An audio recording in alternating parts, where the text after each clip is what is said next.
Hello everyone, welcome again. आज की video में हम बात करेंगे central university of Orissa Koraput, जो कि ये सेंट्रल यूनिवर्सिटी एक्ट 2009 के तहत बनी। Prospectus 2024-25 PhD admission guidelines.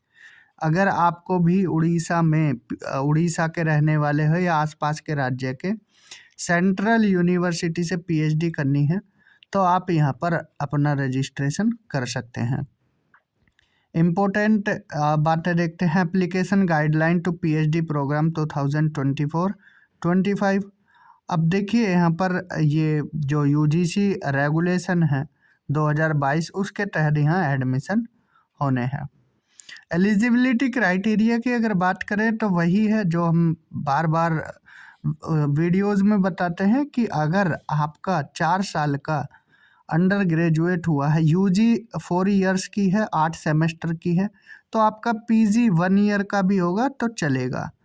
ठीक है, अगर आपका यूजी 3 साल का है तो आपका जो पोस्ट ग्रेजुएशन है वो 2 साल या 4 सेमेस्टर का होना चाहिए।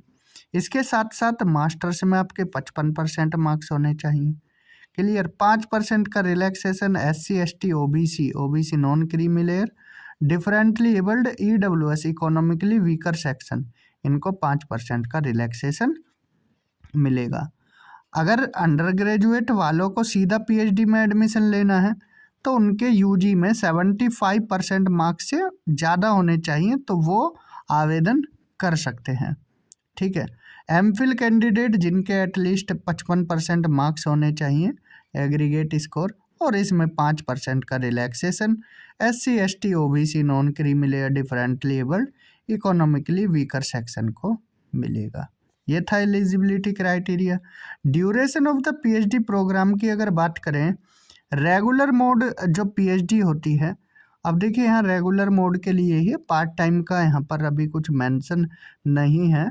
तो रेगुलर मोड में 6 साल की पीएचडी होती है, 3 की मिनिमम और 6 की मैक्सिमम। 2 साल का यहाँ एडिशनल टाइम किनको मिलेगा, वो मिलेगा जो फीमेल वगैरह होते हैं उनको, और या पर्सन जो डिसेबिलिटी वाले होते हैं 40% से ज़्यादा डिसेबिलिटी है उनको मिलेगा।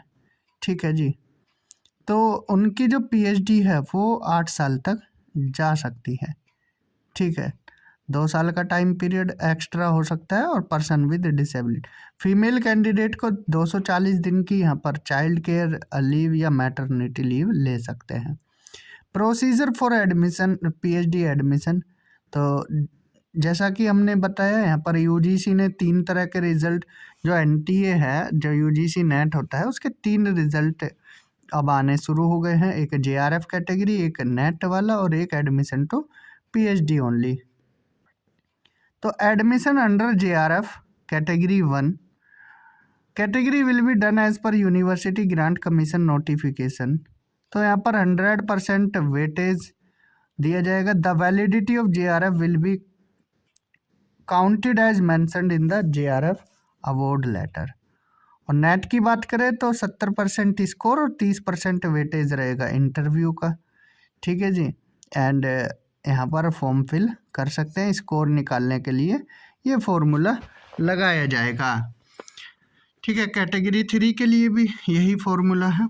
तो previous score of net should not be valid.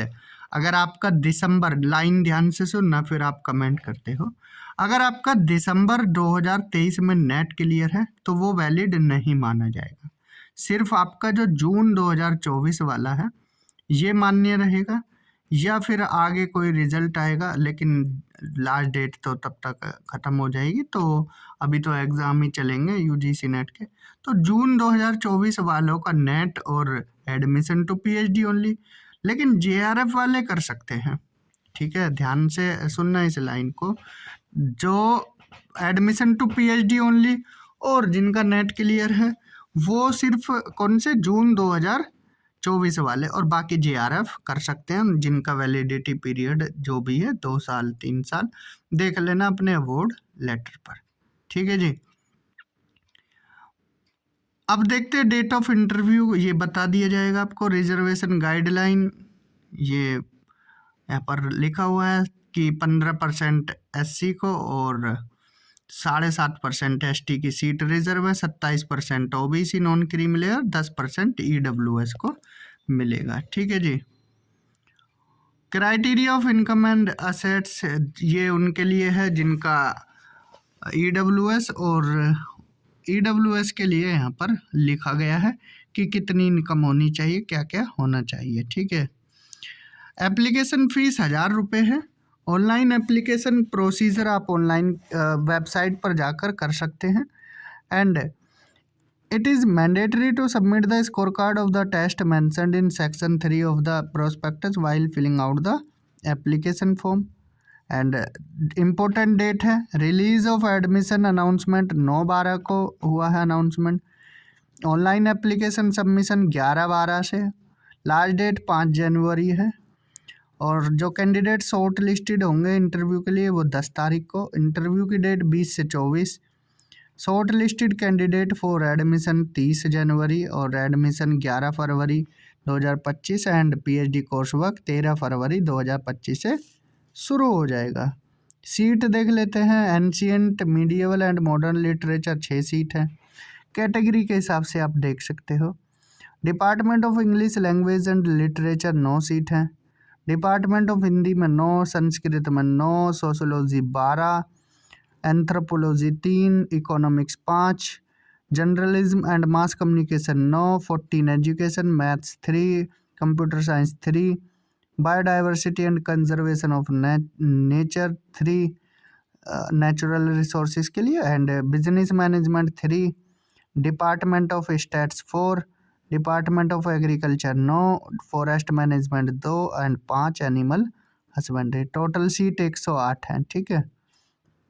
Contact detail यहाँ दिया हुआ है, आप अगर कोई परेशानी होती है तो आप कॉन्टैक्ट कर सकते हैं। मोबाइल नंबर मेंशन है। एडमिशन हेल्पलाइन नंबर भी खुली हुई है, मेल कर सकते हैं। ठीक है जी। तो आज की वीडियो में हमने सेंट्रल यूनिवर्सिटी ऑफ उड़ीसा के PhD के बारे में जाना। तो इस वीडियो में इतना ही। Thank you. Have a good day.